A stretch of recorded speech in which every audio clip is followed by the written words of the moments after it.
calon merua Ayu Ting Ting bocorkan tanggal pernikahannya bersama Letu Fardana.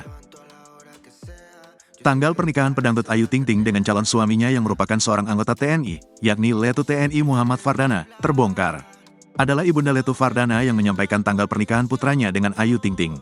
Lantas, kapan pernikahan Ayu Ting Ting dan Letu Fardana akan dilangsungkan?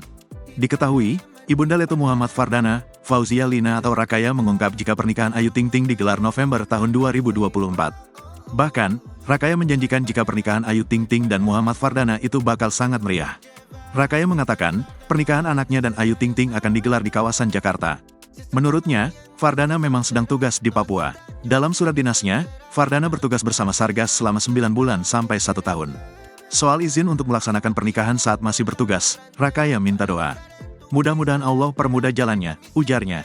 Dia mengakui, susah untuk izin ketika bertugas itu. Kita pengen cepat, tapi pengurusan izinnya belum bisa. Kan lagi Satgas, katanya. Terkait konsep pernikahan, Dana rupanya menyerahkannya semua pada Ayu Ting Ting.